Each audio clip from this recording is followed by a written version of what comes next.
किसान साथियों, राम राम। आशा करता हूँ आप सब ठीक ठाक होंगे। साथियों, आज हम चर्चा करेंगे एक ऐसे पदार्थ के ऊपर जो यदि हम खेत में डालेंगे तो हमें तीन चार फायदे होंगे, और वो फायदे बिल्कुल ही सस्ते में चारों फायदे हमें मिलेंगे। केवल 100 रुपये के खर्च के अंदर हम हमारे खेत का जो है अच्छा सुधार कर सकते हैं। साथियों, मैं इसी तरह के वीडियो जो आपके लिए भेज रहा हूँ, ये मेरे अनुभव के आधार पर और किसानों से राय लेकर के उसका रिजल्ट देख देख करके उसके बाद आप तक पहुंचाए जा रहे हैं। कतई कोई झूठ वाली बात इसके इन वीडियो के अंदर शामिल नहीं होती।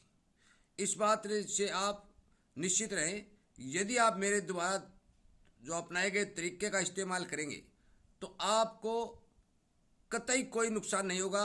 बिल्कुल कम खर्चे के अंदर आपका ज़्यादा से ज़्यादा फायदा होगा। और इसीलिए मैं आपसे कहता हूं कि जो मैं आपके लिए या हमारे लिए जो वीडियो बनाकर इस चैनल के ऊपर डाल रहा हूं, वो यदि आप सुनने के इच्छुक है तो आप इस चैनल के साथ जुड़े, सब्सक्राइब करें और अपने दोस्तों तक शेयर जरूर करें, ताकि हर किसान का पैसा भी बचे और उसको फायदा भी हो। साथियों, हम बात कर रहे हैं कि फिटकड़ी के ऊपर। बहुत से किसान भाई इसका प्रयोग कर भी रहे हैं। वो क्यों कर रहे हैं, उनको फायदा कैसे हो रहा है, ये मैं आपको बताऊंगा। साथियों, ज़्यादातर हमारे एरिया के अंदर ट्यूबवेलों का पानी लगता है, ये आप सभी को पता है। और ट्यूबवेलों का पानी जिस खेत के अंदर लगाया जाता है उस खेत का पीएच कम हो जाता है। पीएच का मतलब क्या होता है?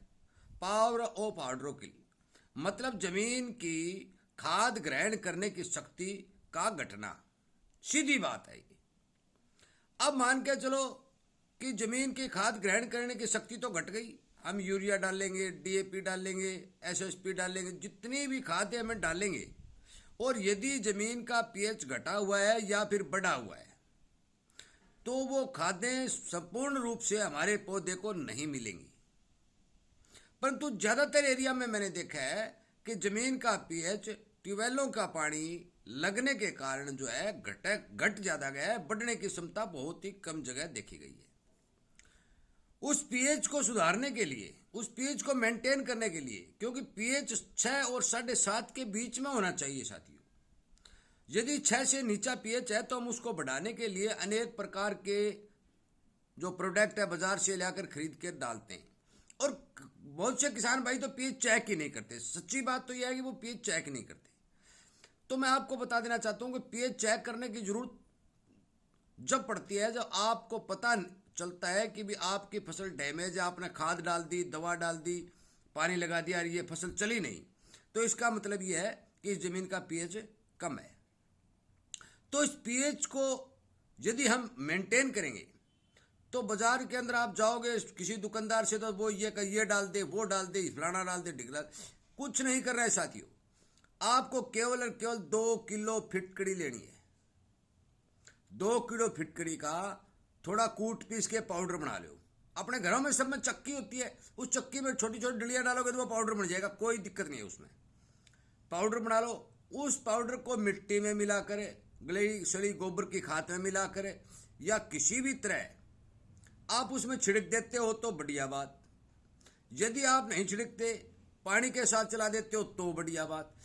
यदि उसको पानी में घोल करके टंकी के द्वारा, स्प्रे द्वारा छिड़क देते हो तो बढ़िया बात। मेरा कहने का मतलब है कि वो 2 किलो प्रति एकड़ के हिसाब से फिटकड़ी जो है जमीन के अंदर चली जानी चाहिए। इससे फायदा क्या होगा?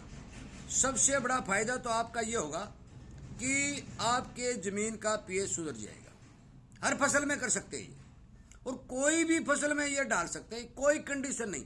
चाहे बागवानी हो, चाहे अनाज वाली हो, चाहे दाल वाली हो, चाहे सब्जी वाली हो, हर फसल के अंदर इसका इस्तेमाल कर सकते हैं। दूसरा, फिटकड़ी क्या काम करती है? देखो, हमारे बूढ़े बुजुर्ग क्या हुआ करते थे कि जब भी पानी दूषित हो जाता था तो उसमें थोड़ी फिटकड़ी डाल दिया करते थे। क्यों डालते थे? कि उस पानी के अंदर हानिकारक जीव मर जाते थे। साथियों, जो फिटकड़ी जमीन के अंदर जाएगी तो जमीन के अंदर हानिकारक फंगस जो है छोटी मोटी, उसको भी मारेगी। तो आपका डबल फायदा। अब बात रही खर्च की। 2 किलो फिटकड़ी का कितना पैसा लगेगा? 2 किलो फिटकड़ी का सिर्फ और सिर्फ 60-70 रुपए लगेगा। 60-70 रुपए के अंदर दो फायदे, एक तो हमारा पीएच मेंटेन होगा और दूसरी हमारी फंगस खत्म होगी। और तीसरा एक और बताऊं, इसके अंदर फास्फोरस होता है, सल्फेट भी होता है और पोटास भी होता है। थोड़े थोड़े तत्व वो भी मिलेंगे जमीन को, ये भी नहीं है कि वो बिल्कुल कोई तत्व नहीं होता। इसमें 2-3 जो तत्व मिले हुए होते हैं वो भी जमीन के अंदर रिलीज होंगे, वो जमीन को भी मिलेंगे, पर तो वो ज्यादा मात्रा में नहीं होते, तो उनका रिजल्ट किसान को देखने को नहीं मिलेगा। तो फिर आप कहेंगे हमारे तो फिटकरी डाल दी, पोटास का रिजल्ट नहीं मिला, हमें फास्फोरस का रिजल्ट नहीं मिला। साथियों, वो बिल्कुल ही कम मात्रा में होते हैं, इतना रिजल्ट दिखाने वाले नहीं होते, परंतु मिलेंगे जरूर। मैं आपको इस बात से आश्वस्त कराता हूं और आपको इस बात का विश्वास दिलाता हूं कि यदि इस तरह की छोटी छोटी जानकारियां आप ग्रहण करके अपने खेत में प्रयोग करेंगे तो बिल्कुल ही सस्ते के अंदर आपके खेत का पीएच मान लो, चाहे जमीन का सुधार मान लो, चाहे पैदावार मान लो, अच्छा ही होगा। मैं इस बात को करके, प्रयोग करके, देख करके, बहुत से किसानों के साथ विचार विमर्श करके आपको बता रहा हूं। साथियों, जो देसी नुस्खे पुराने बुजुर्ग हमारे किया करते थे, वो देसी नुस्खे, जो देसी चीजें हैं वो विलुप्त होती जा रही है। हम सारा का सारा रासायनिक के ऊपर बाजार पर निर्भर होते जा रहे हैं, जिस कारण हमें इन बातों का ज्ञान नहीं मिला है। परंतु दोबारा से बहुत से किसान इस तरफ आ रहे हैं। कोई बुझा हुआ चूना डाल रहा है जो कैल्शियम की कमी के कारण कमी को पूरा करता है, कोई कोयला डाल रहा है, कोई सरसों की खली डाल रहा है, कोई अरंडी की खली डाल, मतलब ये सभी चीजें अपनी अपनी जगह कारगर है। परंतु आज हमने बात की फिटकड़ी के ऊपर। आप निश्चित तौर पर निश्चित रहिए कि आज यदि आपके जमीन के अंदर खाद, पानी, दवा आदि काम नहीं कर रही है और आपकी जमीन का पीएच डाउन है, तो आप 2 किलो प्रति एकड़ के हिसाब से फिटकड़ी चलाइए।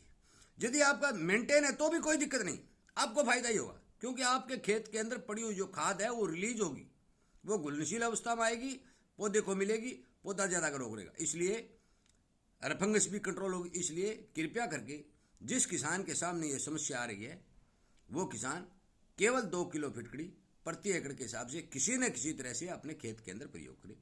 साथियों, वीडियो सुनने के लिए, लाइक और शेयर करने के लिए आपका धन्यवाद, और हर किसान तक इस बात को पहुंचाएं ताकि उस किसान को भी इस तरह की बातों का पता चले और वो भी बाजार के ऊपर निर्भर न रहकर अपने छोटे छोटे नुस्खों के से खेती के अंदर अपना खर्च बचा सके। साथियों, आपका बहुत बहुत धन्यवाद।